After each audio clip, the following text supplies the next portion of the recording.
Stepping to the mic today, University of Maryland men's lacrosse head coach John Tillman, coach of the 2017 national champions, has had so much success in his decades so far at the University of Maryland. I believe, make sure I got my stats right, 7 Final Fours. So congrats to all of that good news, Coach.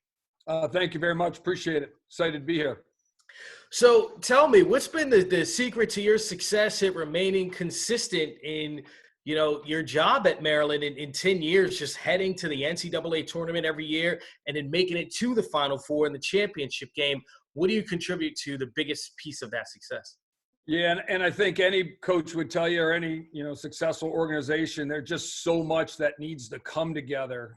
So you feel pretty blessed that we've had great players, but it's more than the great players. It's the great players that are making a lot of sacrifices and buying into roles that maybe, maybe some guys and other teams wouldn't buy into, but guys loving Maryland and their teammates so much that they're willing to do whatever it takes, just because if you don't have that right chemistry, it's not going to happen. Guys just busting their butt, trying to get better and developing. And although maybe they don't have the playing time they want when they're young, they're staying focused on eventually getting there and not getting caught up in, all right, I'm not getting instant gratification. But the older guys and the coaches are telling me to be patient. And then having great staff. I've had some great coaches, and beyond that, my athletic trainer, I can't believe there's a better athletic trainer in the country. My academic advisor, I feel the same way about, and so we have all these important people, and then support from the school. Lacrosse is so important down here, and it's always been a part of the history of the state, but even, the DMV area, there's so many good players now. So and we've caught a few breaks along the way. Sometimes the ball doesn't bounce your way and sometimes it does. And we realize that. So it's really so many things, and a lot of people just busting their butt to try to make sure that we keep this thing where it is. Coach, Andre Jones here on Step to the Mic crew, Coach. And I was talking to Chris before. We have a relationship. We've known each other for many years. And one thing that sticks out into my mind, I was looking at your Instagram post, your Twitter post on Memorial Day. There was a lot of things you posted about honoring sacrifice and giving credit to those Americans who gave their lives so we can be free. We worked together on a documentary on one of your former players, Brendan Looney.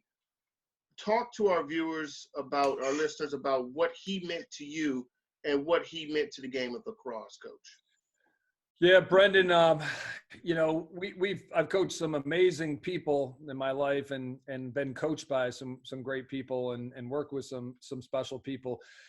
Brendan, is as good as it gets. In a world where, a lot of times people are measured by their followers and, how the highlight films and things like that, which, listen, we all kind of pay attention to that stuff.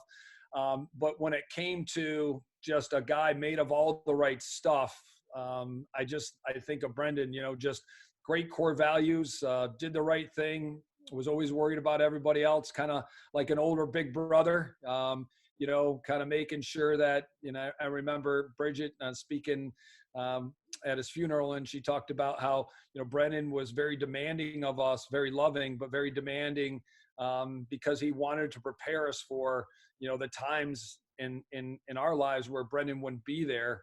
And he helped get us ready. And Brendan was a really unique guy, a standout football player at DeMatha, decided to go to the Naval Academy. Again, speaks to his character of wanting to serve and such. And, we recruited Billy and Stevie, and Billy was a football lacrosse player at DeMatha and had some success there. Stevie was a very good high school lacrosse player. And we had Stevie and Billy on the team, and, football just wasn't really working out maybe the way Brendan had thought. And that family is so incredibly close and very driven. And Brendan walked in the office one day and just said, hey, to the coaches, hey, I'd like to play lacrosse. And with Stevie and Billy being so good, we're like, all right, great.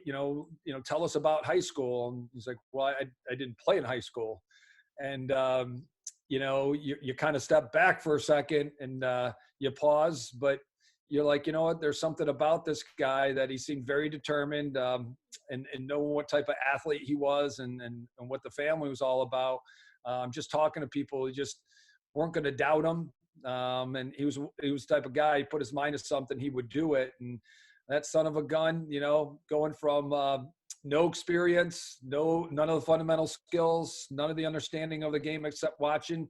3 years later, he's playing on Memorial Day and getting significant time and one of our most important leaders on Memorial Day as we play for the national championship. And to do that in this day and age just speaks to him. I just don't think many people could do that. There was a humility you needed to have. You're going out to practice and you have the worst skills on the team. You have the least amount of experience, and you're putting yourself out there to fail on a daily basis over and over and over again, yet not being consumed by that, just looking for progress and trying to help the team and going as hard as you can. And then you see, what he did for our team, just leading by example and never complaining and, making sure he took care of the younger guys. And, I think you look at leadership and the way they impact others, it's such a big part of it. To this day, there's not a day that goes by when I don't make a decision or I don't, do something that's not been influenced by Brendan. And sometimes you feel like that's what the coaches or the teachers or the parents should do. Yet you got a young guy that was a lot younger than I was, and he's had that effect on me. And I think most people that knew Brendan, again, not for maybe what he said, but what he did, man, a lot of us are better, just better people because of our interactions with him and our relationship with him. I could see that he had a special place in your heart, Coach, and he really affected that team in 2004. Take our listeners back to that time period. You said the state of Maryland is known for lacrosse. It's very big here, and a lot of people love the game. That Memorial Day, you're in M&T Bank Stadium, 40+ thousand, Syracuse versus Navy. I can go on, but give our viewers a feel of what that team did and what that game meant to the sport of lacrosse in the state.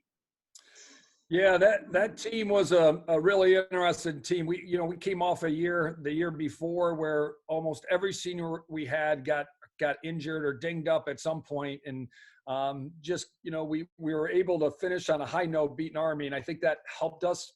But we had so many younger players that needed to get their feet wet. And then I think we looked at what we had. We made some personnel changes. We changed stylistically how we played, and some kids really stepped to the plate. You add a Brendan, to that, a guy that all of a sudden is playing at a really high level. And that year, I think we had a couple losses. We lost to Ohio State early, and then we lost to Hopkins late. But that team, we got on a little bit of a roll, and man, it got going. It was a fun group to watch, very tough, gritty group, push the ball in transition. So we were exciting. We tried to obviously push the ball as fast as we could and play fast, and the fans really liked that. And, to get to the championship and play a team like Syracuse that, at one point, I think it had made at least 22 straight Final Fours, I think 6 championships in the last couple of decades. So, you're talking about, kind of David versus Goliath, and on a weekend where, we're obviously paying tribute to those of us, those Americans that, gave the ultimate sacrifice for our freedom. And there you are, the Naval Academy, representing people stationed all over the world. And there was a buzz, there was just a feel, even that whole weekend. Our kids graduated on Friday and threw their hats up, and then we got a police escort to try to make our practice time at Raven Stadium, and we definitely broke the law. We definitely went over 55, 65, I can tell you that much. But those guys, what an amazing, weekend for them. They obviously, for the seniors, throwing their hats in the air, getting ready to serve in the Navy and the Marine Corps, and then going out there and playing on Lacrosse's biggest stage and playing in Baltimore, not too far from us, and the place that every young guy dreams about playing, the Final Four. and families, every year kind of make that trek to the Final Four, and they, usually spend the whole weekend there, and to win on Saturday. And then it's Memorial Day, and man, when we scored a goal, it was so loud. It was phenomenal. We got a lot of people that I think, because of what those kids were signing up to do, a lot of people that maybe weren't Navy fans before, they were excited to support those guys just because of the sacrifices they were going to make for them down the road. Coach, that's we're looking back in history at some of your former teams and some of the great things that have happened. But take us to your current team right now. Obviously, you're battling social distancing with COVID-19. One of the things I think that you're doing that's interesting is you have these Zoom calls with these special guests. Tell us who some of those guests have been. What have some have been the best messages for your team? Yeah, when all this hit, we were trying to figure out, man, what do we do? We're not going to play another game until next February.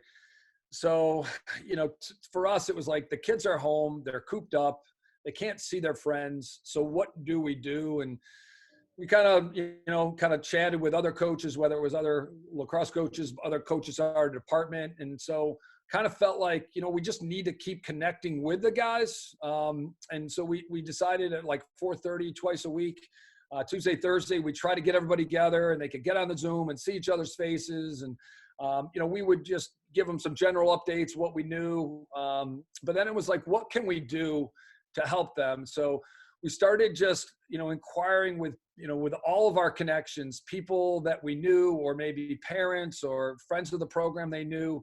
And we wanted to give them, some people that maybe have been successful, in any walk of life, and just, hey, tell us about your journey. Because I think you can learn a lot. It's entertaining.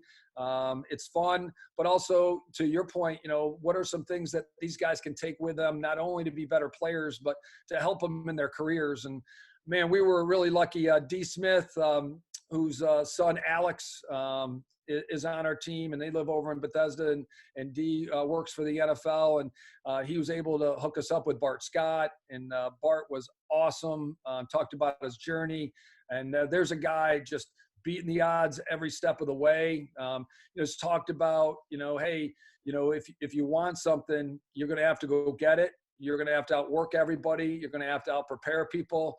You got to be willing to pay the price, and don't expect it to be easy. There's going to be challenges along the way, but the people that are committed, they're not going to let those challenges, set them back. And then he talked about going from being a guy that was mentored by Ray Lewis and Ed Reed, and then he goes to the Jets, and now he's one of the leaders. And he's talking about setting a good example and making sure that he's the leader. He's bringing everybody in. He's trying to get everybody connected.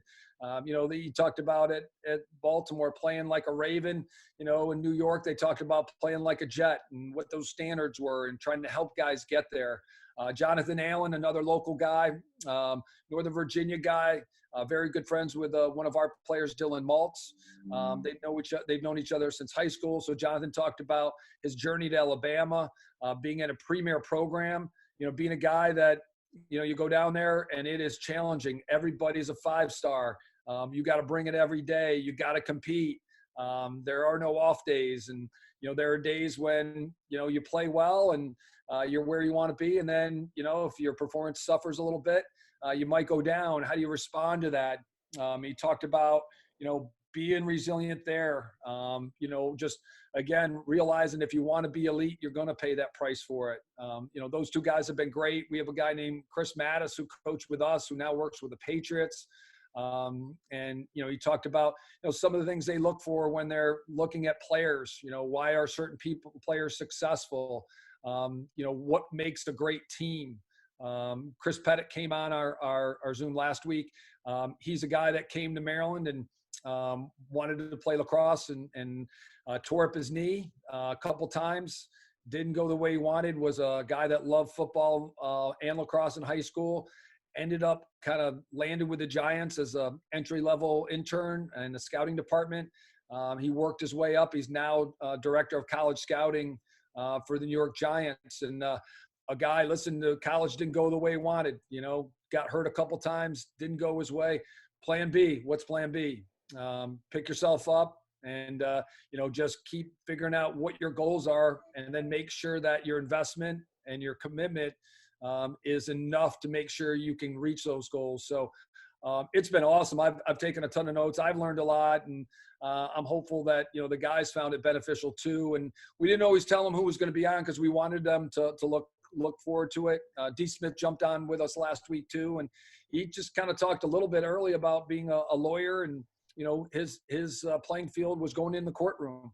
And I thought that was just a different message. Here's a guy that has been very successful, but he works incredibly hard. And the NFL is a big business, and he does a lot to try to make sure that those guys are prepared for life after football. When you say life after football, and I listened to everything that you said, I was kind of waiting for the lacrosse aspect to set in, but it seems as if every lesson you're trying to provide for your team is more about life. And so it kind of gets to my next question for you, looking at the fact that you have 13 scholar All-Americans in 9 years. It seems as if this mentality and preparation is part of that. How much pride do you take in making sure that you have scholar athletes that are able to excel once they're done with the program as well? It's important. And when I got to Maryland, there was a saying that Bud Beardmore, the coach in the 70s, started, and it was be the best. And since the 70s, Maryland lacrosse, if there's a huddle, everybody's putting their hands in and be the best. And for us, when we came in 10 years ago, it was really, be the best person, student, and player you can be. And that's all we could ever ask. But to do that is going to take a lot of effort, sacrifice. You're going to have to overcome some adversity and challenges. And, for our guys, and I try to be careful about some of the things we say to them, because some guys like myself weren't ever going to be All-Americans. But all we could ask is just be the best version of you, max it out. And the same thing academically.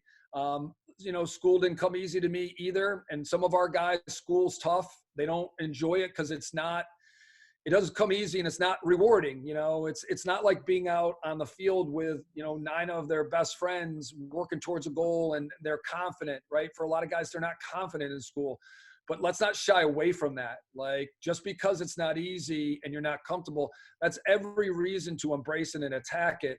And those awards, I think, are important, not only, because some of the kids are achieving their potential and they're naturally gifted, but a lot of those guys were guys that weren't great students coming in, but they bought in a little bit more. Our academic advisor does a great job, and they started having a little success. And when you have competitive people and they start realizing they can be good at something, it becomes a little intoxicating. You're like, all right, you know what? I actually got a B on that. I wonder if I could get a B+. And so again, it's just that mentality of, you don't get to choose in everything you do in your job when you're out in the real world. Like, you can't pick everything you do. Your job's going to ask you to do a lot of different things. Some you like, some you don't. And if you want to be great, you want to keep moving up the ranks, you got to do everything you can as well as you can. Whether you like it, you don't like it, you got to learn to get along with other people. You got to figure out how you can maximize and make the most out of every situation and everybody you're with. And hopefully those are things that maybe we can help them learn here.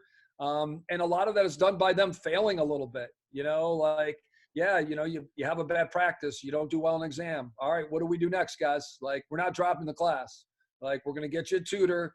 We're going to change the way you study. We're going to figure this out. And we don't want to be victims. We want our guys to be guys that they're problem solvers. They figure it out. They can kind of navigate around things when things don't go their way. And that's, I think the most important thing that we do is get them ready for what happens next. And we hope that we can do a good job with that. I know my coaches did a great job for me, going over the Naval Academy and realizing what that place does and what it stands for, and the leadership and the character and the integrity, the toughness. Again, all those things kind of going back to Brendan that I saw in guys. Maybe our guys don't wear uniforms. Some of them have a kind of interesting fashion sense, but they got a lot of great qualities in them. We just got to pull it out of them. Coach, the one key thing in life and sports is dealing with adversity. Like you just said, what's next? when you get your guys back and you guys are in a room together, how much will you appreciate, or will they appreciate those moments that they may have taken for granted a month or 2 months or 3 months ago? Hey, and we're all guilty of that, right? We're all guilty of, things get a little boring, or, things get hard, or, whatever it may be. But man, when it gets taken away, those things don't seem, too difficult anymore. And you kind of miss those things. So again, there's not a lot of amazing things you're going to take away from this situation. It's hard for everybody. And, it's been hard to hear about people losing their businesses and, families struggling to get by. And so to complain about lacrosse, we've tried to make sure that we didn't, listen, we miss it, but there are bigger challenges that people are facing. Certainly to us, it's something that has given us so much joy, and the connection with our team, and missing that connection, I think is human nature for all of us. But man, when we get together, it's going to be awesome. And I think in any moment where, things don't go well, we're feeling sore, we're tired, we're getting up early, maybe we lose a game. Hey, we're together, guys. We're together. We got each other. We're back. And again, great perspective. And for a lot of these guys, they've had a lot of success. So learning how to navigate, this is something that all of us will never forget. Our country will never forget. I mean, our kids will be referring back to this for the rest of their lives. I think all of us will. Coach, as you sit around and you reflect on your career, like Chris mentioned, a very honored and storied career that you had as a player, as a coach, what key things that when you look back, you say, okay, I remember that. That was a special moment for me, or I remember this. That was a special moment for me. Do you have those checklists when you're sitting in your house, you to keep yourself going? You know what I mean, Coach? When you're sitting there, you say, that 2017 team in Maryland, when we won that national championship, that's something I'll never forget. Is there a never forget moment for you, Coach? I have so many of them. I think, when this thing went down, you're trying to make sure as a leader, right? You're looking out for everybody in your program. My athletic director, Damon Evans, done a great job of looking out for us and, kind of just letting us know what's going on and giving us direction. So, you're trying to make sure you're doing everything you need to do for those guys. But you're sitting back and, instead of just kind of watching reruns of TV, I started watching some old games, and that Navy game from 2004 I watched, and, kind of just those memories. I talked to Steve Looney today. It just made me reflect on how many awesome young guys, families, coworkers, relationships that the game has afforded me. And man, how lucky I am. Just so many great guys. And I see what they're doing now.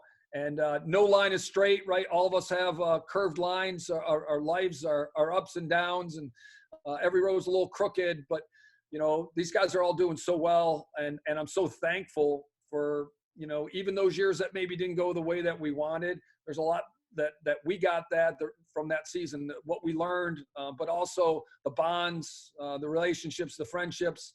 And we really talk about that when we recruit the guys.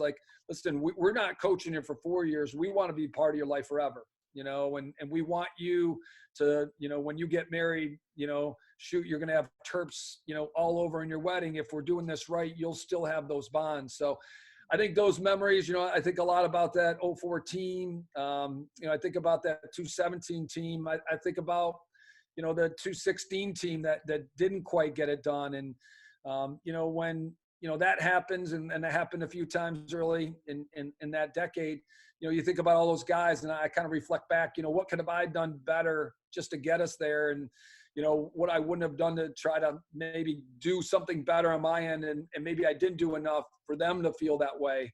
I think back to 2011 when Ryan Young, one of our seniors, he lost his mom. And, we were talking about the story the other day. We go down to we play Hopkins on a Saturday night, and the next day his mom passes away, and she had been ill with cancer. And we're going down to Durham to play in the ACCs, and it's a rainstorm on Friday against Carolina, and most people have their rain gear on, and all of our parents are wearing these purple shirts because she had pancreatic cancer, and purple is the color for pancreatic cancer. And you had hundreds of people dressed in purple just getting soaked to show their support for Ryan and Ryan's brother, who played for Duke. And I think about how proud I was just to be part of that group. And, 2 days later, we beat Duke for the championship. We get home late.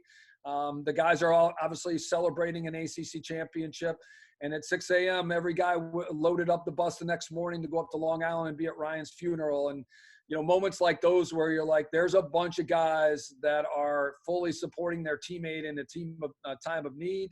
I'm sure some of those guys may not have slept too much after winning that ACC championship, but that's what you hope, that, from the experience, those guys are there for each other through those tough times. And I know those are things that are etched in my mind, and I kind of get chills just thinking about it.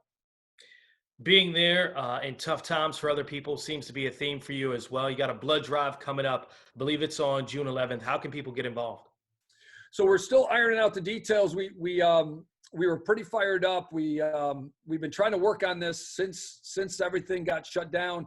And I guess the everywhere we went to, we had heard that blood was in high demand. So luckily, a lot of people have been volunteering. So we hooked up with a group over here in Anne Arundel County, and we were going to try to do it last week, but the blood supplies are so high right now, they've kind of pushed us back. And right now, there's a tentative date for next Thursday at DeMatha.